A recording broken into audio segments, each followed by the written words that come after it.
hooked on ZipRecruiter, get a quality candidate within the first day. See why ZipRecruiter is effective for businesses of all sizes. Try ZipRecruiter for free at this web address, ziprecruiter.com/AS. That's ziprecruiter.com/AS. ziprecruiter.com/AS. ZipRecruiter, the smartest way to hire.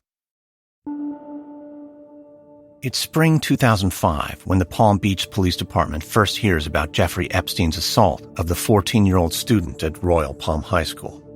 Palm Beach Police Chief Michael Reiter and his officers launch a full investigation, and they find a lot of evidence. The officers go through Epstein's trash. They find a note with the girl's name on it and a date that matches the date she told police she went to the mansion.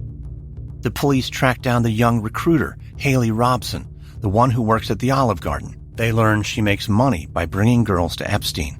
She says that Epstein told her, quote, "The younger, the better."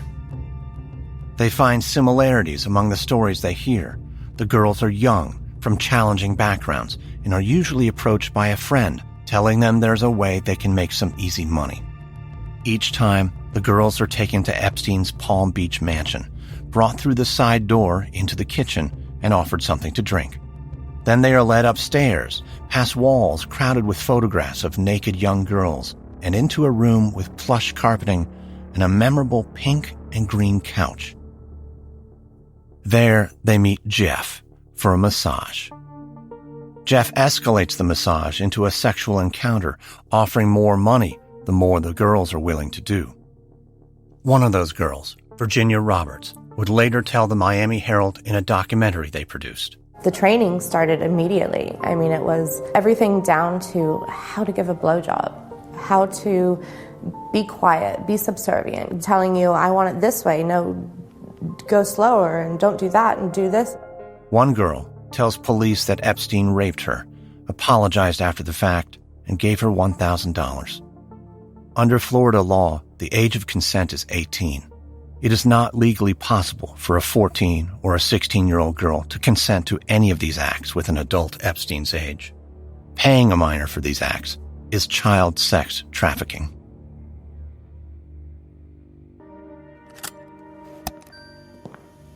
At 9:30 in the morning on October 20th, 2005, the Palm Beach police arrive at Epstein's pink mansion on El Brillo Way. They're here to execute a search warrant. They take a video camera with them as they go through the house. As they walk silently from room to room, they point the camera in all directions, zooming in to capture odd details. One of the first things the camera notices is a computer that seems to have its hard drive ripped out. The camera goes up a staircase covered with pink carpeting. It zooms in on a framed black and white shot of intertwined bare limbs. Then it finds a picture of a nude young girl, shot from behind, bent over for the camera. The camera finds more nude photos of young women and girls in the next room, and then another room, and another. Some of the photos are of girls they've interviewed. And these photos hang alongside a very different kind of photo. Epstein, posing with famous men, including Fidel Castro and Pope John Paul II. In the bathrooms, police find soaps shaped like genitalia and sex toys called twin torpedoes. They see the distinctive pink and green couch some of the girls described from their assaults, and they find notepads with girls' phone numbers and appointment times. On the desk in the bedroom, there's a transcript for a student at Royal Palm High School. Jeffrey Epstein learns he's being investigated in late 2005. He makes a call to a lawyer he knows. Not just any lawyer. Alan Dershowitz is a Harvard Law School professor who's represented many famous and controversial clients, including O.J. Simpson. He's famously combative. With the threat of charges looming, Epstein asked Dershowitz to join his defense, and Dershowitz agrees. But Epstein doesn't stop there. He assembles a legal team that includes some of the biggest names in the profession, including high-powered D.C. lawyer Jay Lefkowitz and Kenneth Starr, the former special prosecutor who oversaw the investigation into Bill Clinton. Part of Epstein's lawyer's strategy is simple: investigate and discredit the teenage accusers. They hire private investigators to follow the victims and their families. They comb through the girls' MySpace pages looking for references to drugs and alcohol. To further their side of the case, The police work closely with the Palm Beach State Attorney's Office on what the charges against Epstein ought to be. At first, the state prosecutor seems gung-ho about bringing Epstein down. But then, something changes. Chief Ryder learns that the state attorney now wants to strike a deal with Epstein. 5 years probation, psychiatric evaluation, no criminal record, and no jail time. Ryder and his deputies can't believe it. They respond by filing an affidavit that argues there's sufficient cause to charge Epstein with felonies that could mean years in prison. Ryder delivers the affidavit to the state attorney's office, attaching a letter that drives the point home. It is regrettable that I am forced to communicate in this manner, but my most recent telephone calls to you have been unanswered and messages remained unreturned. I must urge you to examine the unusual course that your office's handling of this matter has taken and consider if good and sufficient reason exists to require your disqualification from the prosecution of these cases. The affidavit does its job in sinking the plea deal, but it doesn't stop the state attorney's office from going easy on Epstein. Chief Ryder is furious. He decides to notify the federal government about the case. He calls the FBI and encourages them to look into Epstein. It works. From there, it lands on the desk of the U.S. Attorney for Southern Florida, a 38-year-old prosecutor named Alex Acosta. Acosta and his team take all the evidence and prepare a 53-page indictment of Epstein on sex trafficking charges. Epstein faces life in prison, but as the Herald's Julie Brown and her editor Casey Frank will later uncover, Mr. Epstein's legal team, they had contacts at the highest levels of the Justice Department in Washington, and they could induce those people to send the word down to the U.S. Attorney, Alexander Acosta, and his subordinates to go easy on Mr. Epstein, and that's precisely what they did. At the time, Acosta's a rising star with a promising career. He'd later say in an interview that he felt his career was at stake. But Dershowitz would brag, "We outlawyered him." Everything was kept on the down low, and it was done so deliberately and at the behest of the defense team. How do we know that? Because we obtained the emails and other correspondence between the defense team and the U.S. Attorney's Office, and it was quite clear that the defense team was pushing the feds harder and harder to do it their way. Bright and early one October morning in 2007, Acosta drives to the West Palm Beach Marriott, 70 miles from the U.S. Attorney's Office in Miami. He's there to meet one of Epstein's attorneys, Jay Lefkowitz. Lefkowitz and Acosta once worked for the same powerful D.C. law firm, and over breakfast, they discuss a way for Epstein to avoid prosecution entirely. Lefkowitz later writes an email to Acosta documenting what they discussed. "Thank you for the commitment you made to me during our October 12th meeting. You assured me that your office would not contact any of the identified individuals, potential witnesses, or potential civil claimants and the respective counsel in this matter." In fact, the Herald will later find an incredible level of cooperation between the prosecutor's office and the legal team of the man they were prosecuting. As his lawyers are battling the charges behind the scenes, Jeffrey Epstein sits down for a rare interview with Philip Weiss, a reporter from New York Magazine. Epstein strolls in a half hour late, and the first thing he says to Weiss is, "Have you managed to talk to many of my friends?" Epstein's given him the phone numbers of scientists, Wall Street types, and media figures who can vouch for him. Do you understand what an extraordinary group of people they are? What they have accomplished in their fields? Weiss nods. For New York Magazine, I want to write a story about a secretive genius. Epstein smiles. Not secretive, private. And if I was a genius, I wouldn't be sitting here. It's a story about a guy with sex issues. What do you mean by sex issues? Well, never married, you channeling my mother? It's the Icarus story. Someone who flies too close to the sun. Epstein replies coolly, "Did Icarus like massages?" In fact, Epstein's love of massages is part of his legal defense. His lawyers tell the prosecutors in an email, and this is a quote, "Mr. Epstein is very passionate about massages.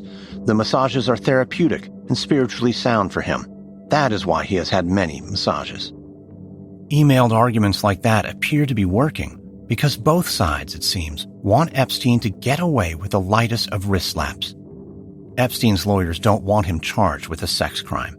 The line prosecutor in Acosta's office replies that she's been spending some quality time with Title 18 looking for misdemeanors. Epstein's lawyers write back that they're already thinking about the same statutes. Later, Epstein's lawyers decide they don't want his victims or the press appearing at the sentence hearing. Prosecutors have a solution for that, too. On an avoid the press note, I can file a charge in district court in Miami, which will hopefully cut the press coverage significantly.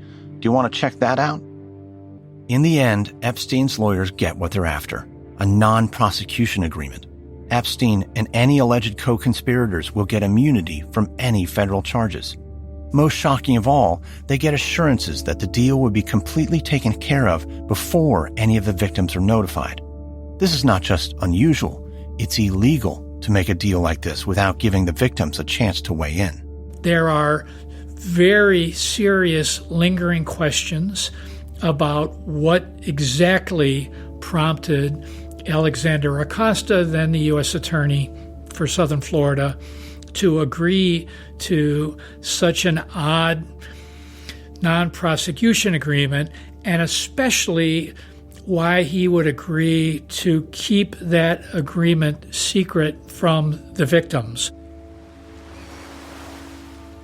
In late June 2008, Jeffrey Epstein's lazing around in Little St. Jeff's, his 78-acre private island in the U.S. Virgin Islands, when he gets a call from his lawyer.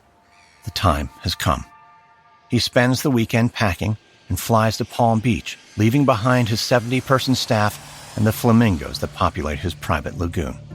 On Monday, Epstein finally has his day in court, but his victims do not. True to his word, Acosta hasn't informed them of the plea agreement.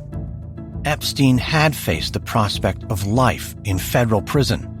Now he pleads guilty to one state count of solicitation of prostitution and one count of solicitation of prostitution with a minor. When they allowed Mr. Epstein to plead to two very minor charges, which were basically the equivalent of going down to the red light district and hiring a woman who was on a street corner. And that is not what this is. Jeffrey Epstein is sentenced to 18 months in a Florida jail. But even in his punishment, Epstein will find a way to bend the justice system to his will. The Mysterious Mr. Epstein is sponsored by ThreadUp. A new outfit can make you feel like a new person, but sometimes a person with a dent in your wallet. High-quality, high-fashion clothes are expensive, and if you've got kids like me, their clothes don't fit long enough to justify the cost. But there's a solution. ThreadUp is the world's largest online thrift store where you can buy and sell secondhand women and kids' fashion for up to 90% off estimated retail. Search by brand, style, and price to score Anthropologie dresses from $13, Coach handbags starting at just $25, and even Steve Madden shoes for under $20. Amazing prices for triple inspected, high quality, great condition clothing. Some items even have their tags still on. ThreadUp gives you the deals of thrifting with the convenience of online shopping. Plus, you're helping out the environment by shopping secondhand. For a limited time, ThreadUp are offering Mysterious Mr. Epstein listeners an extra 30% off your first order when you go to threadup.com/MME. That's on top of the already low prices, so hurry and use it soon. That's threadup.com/MME. threadup.com/MME for an extra 30% off today. Terms apply. From Wondery, the makers of The Mysterious Mr. Epstein, comes Joe Exotic, the second season of Over My Dead Body. This season of Over My Dead Body follows Joe Exotic, a local celebrity known for his collection of exotic animals at his roadside zoo in Oklahoma. But Joe has a rival, Carol Baskin, and though they both love big cats, they hate each other and are hell-bent on destroying one another at any cost. Stay tuned till the end of this episode for a preview of Over My Dead Body, Joe Exotic. And don't forget to subscribe to Joe Exotic on Apple Podcasts or wherever you're listening to this right now. In June 2008, Jeffrey Epstein begins his jail term. But he doesn't have to serve it in a prison. Instead, he's under the custody of the sheriff's office in the Palm Beach County Stockade.